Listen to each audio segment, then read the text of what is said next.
Hello, I'm back again. This one is called Rejection. It's a good one. We all hate it. I started to call it either treated like a plague or leper, but I think rejection, we're going to get into it. This one is in Psalm chapter 31 as well. But it's the 9th through 13th verses, so I'm going to read that. It says, "Be gracious to me, O Lord, for I am in distress. My eye is wasted from grief, my soul and my body also. For my life is spent with sorrow, and my years with sighing. My strength fails because of my iniquity, and my bones waste away. Because of all my adversaries, I have become a reproach, especially to my neighbors, and an object of dread to my acquaintances. Those who see me in the street flee from me. I have been forgotten like the one who is dead. I have become like a broken vessel. For I hear the whispering of many, terror on every side, as they scheme together against me, as they plot to take my life." Now, a part of this that we read was talking about because you have all these adversaries, reproach. This reminds me of rejection. This reminds me of like leprosy. When people have leprosy, or when they have, like, let's say when AIDS came out and everybody was talking about it and nobody wanted to be around them, or, what else? Even with COVID, when, people had COVID, or, it was considered like a plague, and you're treated, I remember the woman with the issue of blood, when she, they treated her like that because she was always bleeding. So you weren't around to be around those type of people. Those people were rejected. You see what I'm saying? Those people were treated as if they, were the plague or the enemy or whatever. And it just let me see rejection. I don't know if anyone has dealt with rejection in their lives, but rejection can be something, especially when it's used as a tool to restrict you in your life. And when I say that, rejection can be in many forms. It could be slander. It could be in any form used to keep you isolated, to keep you from moving forward, to keep you from elevating, in life, in any aspect of your life, And so when rejection comes about, or depending on how it is used, because it can be very much so, like I just said, weaponized, right?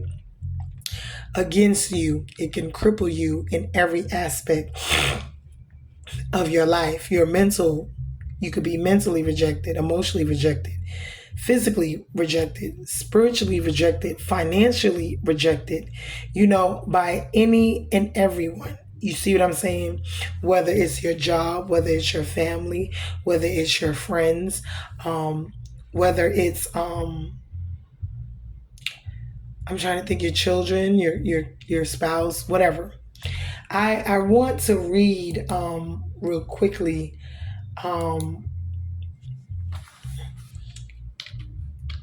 the definition of it, because it's gonna give us some info. I should have done this first, but rejection, okay. The dismissing or refusing of a proposal, idea, etc. The union decided, wait a minute, is this the one I want?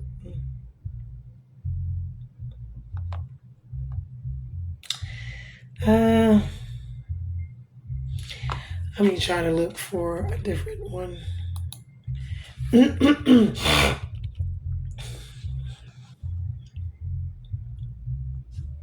Okay, hold on. I found one. Kind of better give me. Yeah. Okay. Refuse to receive, accept, grant, or believe something or someone that is contrary to the truth of God.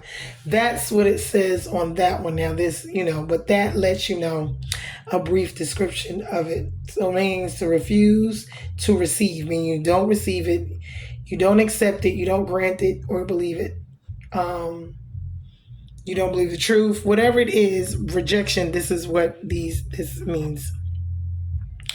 So when we look into these things, and we start to break them down, and we start to understand, what is going on when it comes to rejection. Rejection is something very serious. There's actually, they do spells of rejection or whatever on people out here. So people can be persecuted, so that they can be talked about, lied on, mistreated, so that they could be slandered, so they can be whatever, for people to dislike them, hate them, mistreat them, misuse them, lie, cheat, and steal to them, murder them, just oppress them, trick them, sue them, whatever it is to hurt, harm them in any way, shape, or form, even to isolate them. So we gotta make sure when we're looking at this, But Jesus even said that we will be persecuted. He was lied on. He was talked about. He was mistreated. He was until his crucifixion. We must endure. When people do these things, you must stand up. Make sure your life is right. If you're in sin, you must confess it, trust God, and ask Him to give you strength and help you to endure. But this is really something that is serious, because I don't know if anyone has ever gone through this themselves. But sometimes people mentally can't take it, or they, physically, emotionally, they can't take it, even financially. This is the number one reason why, even when you look at like domestic abuse and stuff like that, you see people don't leave, they stay because of it could be a financial, it could be a mental, meaning the manipulation, playing with people's minds, lying to them, making them think one thing, when it's not, making them think you love them or you want to be with them and you don't. These are manipulative things. They also call them using, that's like a form of witchcraft when you are a narcissist, or when you manipulate, or when you basically just lie, use whatever it is against people, to make them think, act, and do a certain thing pertaining to you and what you want them to do. You want to have control over them and their lives. This is what people do each and every day to oppress them, to keep them from not being empowered, to not being able to speak, to not be able to move or do what they want to do within themselves, within their life. We call it could be an oppression, like we see oppression here, where, systems are put in place where certain people or race, color, creeds, whatever, can't move forward in life. You see what I'm saying? So when you look at this rejection situation, rejection it can be a protection now from the wrong from the wrong people, places, and things. But it can also be a very much hindrance, because it can and does isolate at times when you can't get help or food or love or whatever it is that you need, that we all need here in life, when these type of things are going on. And especially when other people have a part and they're playing and they're doing these things, to make it just be that way for you in life, to make it hard for you, to intentionally tear you down, to intentionally not want you to grow, not want you to prosper, not want you to have anything, but to want to have control over someone to that extent, to where their life and death, their mind, and everything is submitted to this person or these people, places, or things, where they want to beat you down so bad out of desperation, out of whatever, that they just control you like a puppet out of, in your life. They're just doing what they want to do for their own purposes. It's never to benefit you. It's never to uplift you. It's never to help you. And then they twist your mind to make you think, oh, that what you're doing is to your benefit, when in all actuality, no, it's not. It's to their benefit. But they want you to think and or believe that this is what it is. It's rejection. It's manipulation. It's so many different things. It is evil. It is demonic. It is not of God. God doesn't even trick us. He doesn't even do all of these things to us. We have free will. He tells us the truth. He doesn't lie to us. He doesn't want us to be thinking one way and it's another way, to trick us. That's what you do when you lie to someone. You trick them, because they don't make, decisions based off of the facts, or for what they really have and see going on. They make them off of false pretenses, which could have changed their whole dynamic of their lives. And like I said before, in the wasted one, that, you can waste your time doing that. But I see in this, David is talking about deliverance from his enemies and guidance. He trusts in the Lord. He wants to trust in him for stability, security, and protection, and he praises God for different things. But mainly, when you look at these things, and that's why I said with God, I'm just so glad that I have changed my life. And God has opened my eyes to see a lot of things, so that I could change my life. Because a lot of the situations that I was in my life, I really didn't think of them this way. But God had to let me go through things to experience it so that I could see it through it on the other side. And it's like I didn't see it when I was going through it, but I saw it further down after it was done. I saw it all. It all came together. The puzzle pieces fit perfectly, painted a picture that was so ugly that I did not like. I did not want to see it, but I had to. Why? Because this is what it really was. And whether I liked the picture or not, it was me. It was what was going on in my life. And I wanted to change it all. I didn't want nothing to be like that anymore, because now I'm realizing I'm fighting to stay in these situations, to be just like this picture, to live like this. And I don't want that. But all the time I'm thinking, while I'm working and going through life, I'm going for the picture. I want the picture. I'm striving for this picture. I'm striving for the things that I think, the pieces or whatever that I'm thinking. No, but God sees further ahead. So everything he took, everything he moved, everything he rearranged, he let me see it in the end. And he let me see, at the time I was angry, I was mad, I was fighting him, trying to grab it and get it back, take it back, pull it back, get it back. I want it. I don't want to be without. I love it. I need it. And then he showed me, no, because these things are hurting you. They're killing you. This is the rejection. This is this. They're doing this. This stuff is going on. They're slandering you. You doors are closing. Doors are right. Things are going on around you that you think that the people, places, and things that you love so much. No. And then it isolated me. And then when God isolated me, he allowed it to happen so it could isolate me. He allowed all of the things that were going on that I thought, so that I could sit and see for myself, like, wow, this is not where I wanted to be. This is nothing like the picture I had in my mind of where I was going and what I wanted. No, none of this was what I thought and or wanted. Because we will put a picture in our head of what we want. And what we see in what we want in our heads is two different things. So we have to grasp the reality of the picture in our head, although that may be what we want and we may be striving for that. But the situation and circumstances right here in front of us is not that. It's actually the total opposite of that.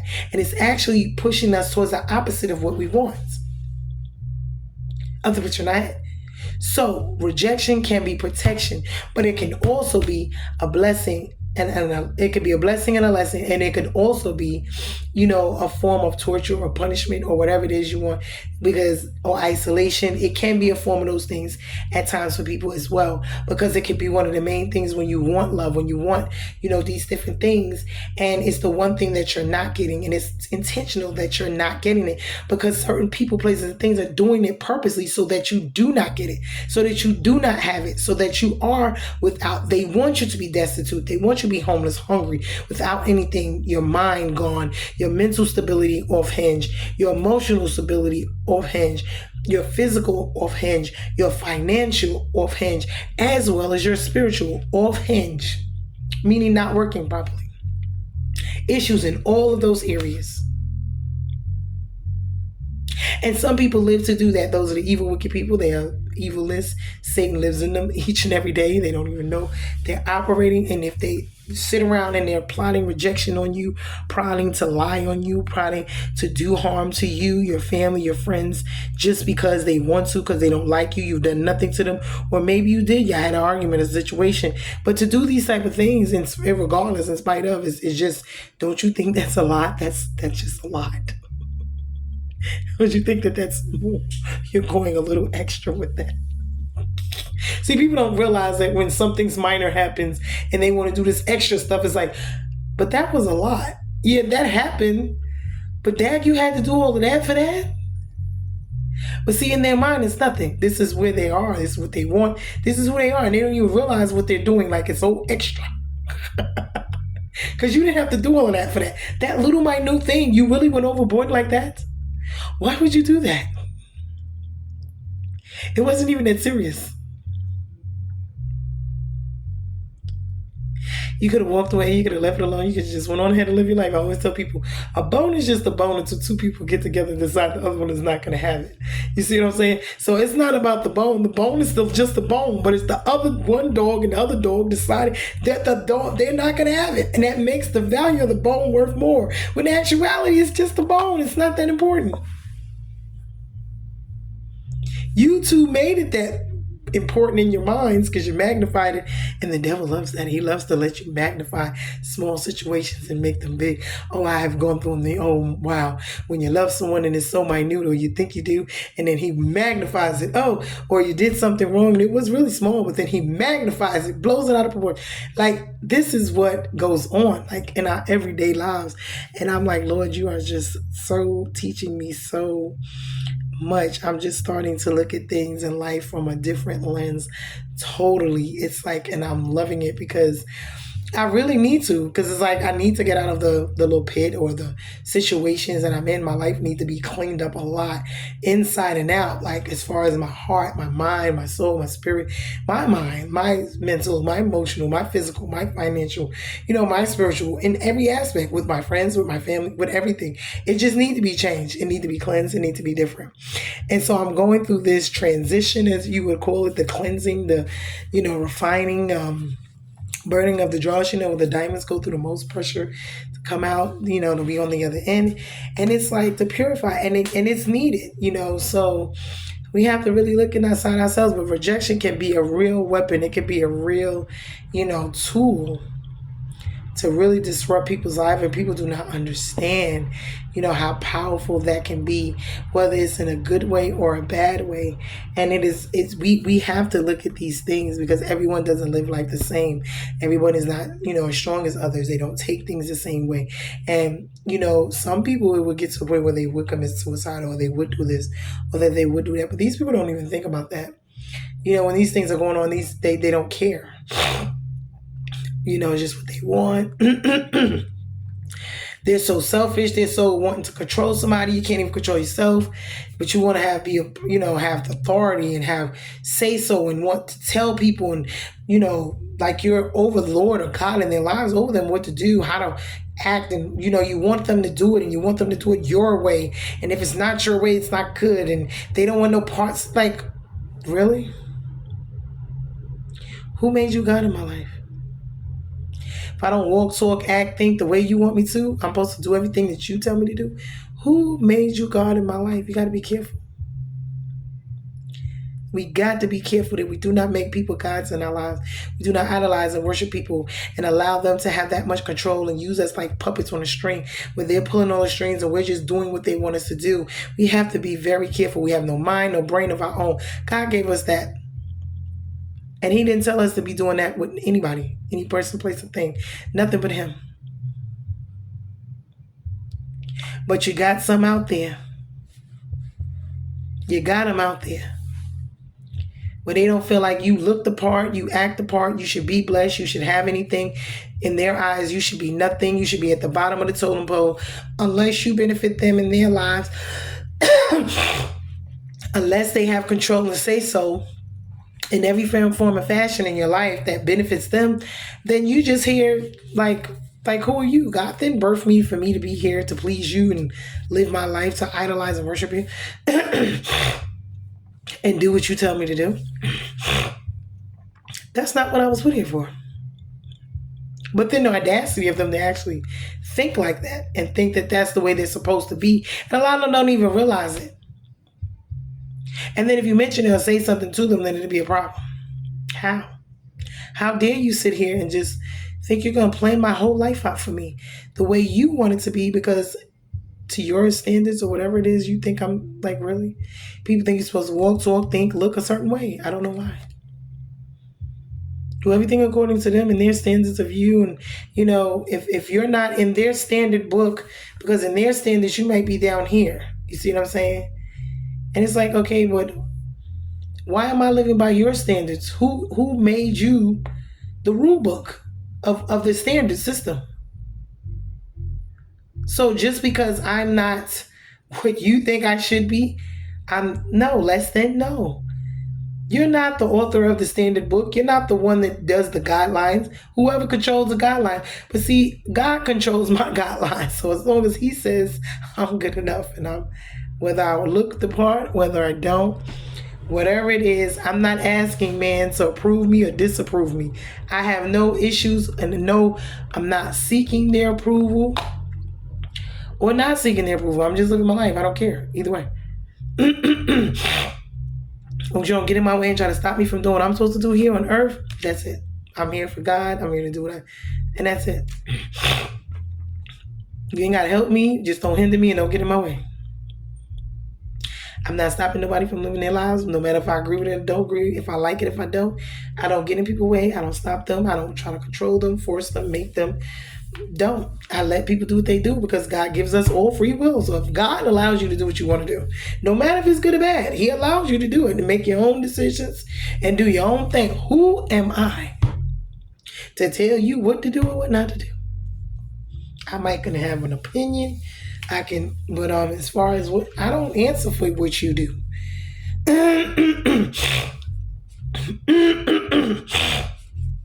Oh, my voice. I don't answer to what you do, and you're not going to answer for what I do. But God, when I go to see God at the end of the life, He's not going to ask me about what anybody else did. He's going to ask me what I did. Basically. I'm the only one. I can only be responsible for myself. I cannot take account of anybody else's in their lives and their choices and their decisions that they make. That's why they have free will, just like I have free will. Either you're going to obey God, you're going to listen to Him, you're going to obey Satan, you're going to live in the world, you're going to live for God. Whichever one you decide to do, whatever I say to you or don't say to you is on you. Whatever you believe, don't believe, however you live, it has nothing to do with me. One plant, one water, God give the increase. If God, if it's for you to be saved, you'll be saved. If it's not, it's not. People could preach and teach you all day long until God, you get an encounter, a relationship with God for yourself. It's not, it has nothing to do with me. But anyway, rejection, like I said, this one here is just really something, and it really touched my heart because we got to understand that Jesus said these things would happen. We're going to be persecuted. We're going to be lied on. We're going to be cheated on. We're going to be talked about. We're going to be mistreated. We're going to be used, abused, and all those other things, even up until when He went to the cross and was crucified. They even killed Him for absolutely no reason at all. He didn't do anything to anybody. He helped. He healed. He did this. He did that. And He is one of the worst preached people in the world. If you mention His name, there's going to always be controversy. You can mention anybody else's names, anybody else's religion. They will not argue with you, fight with you, fuss with you the way that they will when you discuss Jesus. And the last time I checked, He was hung up on the cross and murdered and crucified by His own people for absolutely nothing, for helping them, not for harming them. And they let the murderer go. See the justice system? And they killed the one that was innocent. Hello, somebody. We see it play it over and over again in this world we live in. Let's do not be blind to what goes on in this world, because you can be living in this life and don't do anything to anybody. You will be the most hated, the most evil, talked about, mistreated person in the world for no reason. The folks can't even think of one thing you actually said or did to them personally that was wrong to hurt them or do, but they will hate you, want to kill you, want to do all kind of evilness to you for absolutely no reason at all. Their own purpose, selfish reasons that they may come up with in their minds as a reason, because it's not really a reason, it's an excuse. But they want to justify it by trying to make it a reason, okay? Because the fact of the matter, if a person ain't did nothing to you, your opinion of them is your opinion. But the fact of the matter is, if they have done nothing to you, your opinion of them doesn't matter. How do you feel like you should just ruin people's lives because you just feel like it, you want to because you don't like them? They have a right to live their lives whether you like them or not. They have a right to live here, be in peace, and live and do as they please, because God gave them free will, whether you agree with them, their life, their lifestyle or not. I don't agree with people, but I don't do nothing to them, and I don't interfere with them in their lives. Whatever they doing, they doing. But you will have them out there. They will pull curses, hexes, voodoo, witchcraft. They will try to kill you, enchantments, altars, covenants, contracts on you, and you ain't did nothing to these people. Probably ain't even met them, spoke to them in person, in over the online, over the phone, or anywhere. Probably walk down the street and wouldn't even know these people, and they would hate your guts for no reason. Ain't that sad? Satanism is real. Witchcraft is real. Evil wickedness is real. Do not get it twisted. Don't think because you know, people walk around doing stuff. No, there are people out here who do absolutely nothing to anybody, and they are treated the worst for absolutely no reason at all. But it's because of the light. It's because of the God in them. Usually the black sheep, those are the ones. So usually it's the God in them. Jesus walked around, preached and teached and healed, and they killed him. How you want to kill somebody that fed you, preached and teached to you, that helped you, and the sick, the dead, he healed them. He didn't ask them for nothing. This is the questions that I'm asking. Like, how could you kill somebody like that? Did absolutely nothing to you. If anything tried to help you, did not never do nothing to harm you, but you would rally up, have all kind of people chasing them down, messing with their ministry, messing with them, messing with their kids, messing with their friends, messing with their family. Everyone want everyone to turn against them so they can be isolated, broke, stressed, depressed, with nothing, lonely, by themselves. You love it, you enjoy it, you get off on it. How do you do that and sleep at night?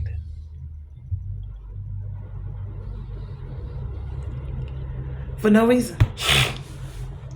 People might have inspired you, helped you, did all they could for you, but you want to do everything that's the wickedest, evilest things to them, and they have done nothing but be good to you.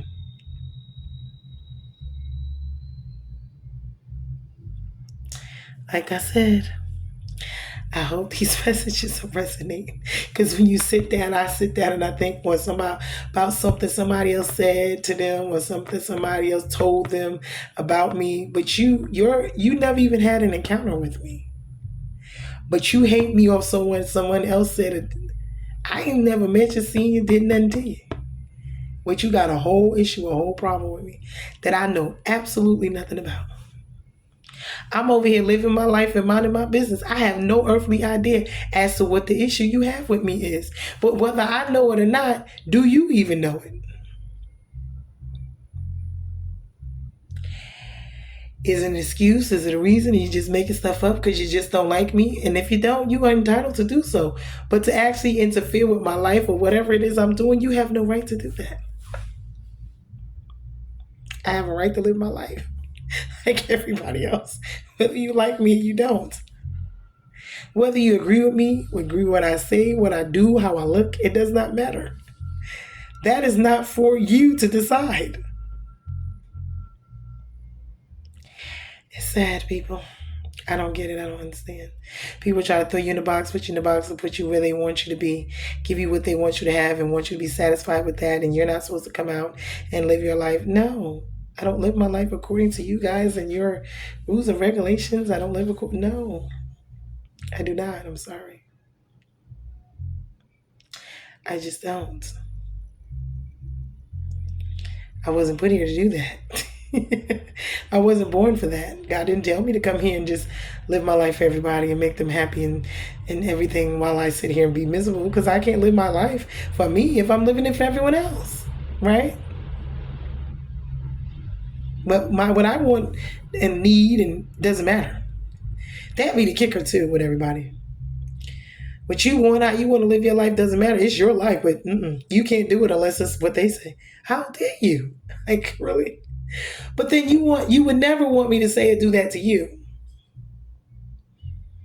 That be the kicker. I'm just saying, I'm looking at y'all like y'all looking at me, but anyway. It's a trip. This world we live in, at your job, people act like that towards you. You be down the street, walking down, minding your business. You would go to the window and try to order some food, and automatically they looking at you with your mouth bent up and looking crazy. You be like, well, what happened? I just walked in and tried to order some food.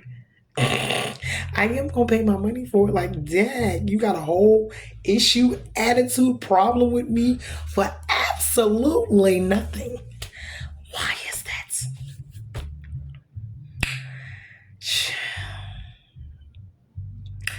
It be hard being tapped sometimes. I'm like, Lord Jesus, bless it, help me. Because it be hard. It be really hard. Folks think you be wonderful. You be like, Lord, one more thing. One more time. One more thing. Lord Jesus, help it. Because, yeah, I got a little boy. Yeah, Lord dealing with me too, still with that little anger button. I'm like, Lord, my mouth, my attitude, and these, yeah, I can be ready to tear somebody behind up. Lord Jesus, help me, please, to stay. Thank you, Lord. Because the gangster's still in there. I mean, it be sleeping. I try to leave it sleeping, but it's still in there, Lord. In the spiritual realm and the natural realm, honey. But I'm like, Lord, I'm going to need you to just go ahead and handle that. I'm going to have to stay my butt on over here. Because if I do something, you going to whoop me for it. So I'm going to let you do what you do. Because I don't want to get whooped. I hope this message helps somebody out. We are bruised and not broken, thank God. We are blessed. We are the head and not the tail. Even with the rejection, God still is a provider. He's a protector and he's a provider. And I thank God he doesn't do me like man do. I thank God he doesn't love me the way man does. I thank God he is not man. He is not man that he should lie. He loves me. He died for me. He did it for me. And he's working in me, through me each and every day. He's cleaning out all the old and all the bad. He's giving me all the good. And he's working on me. And I'm just thankful, you know.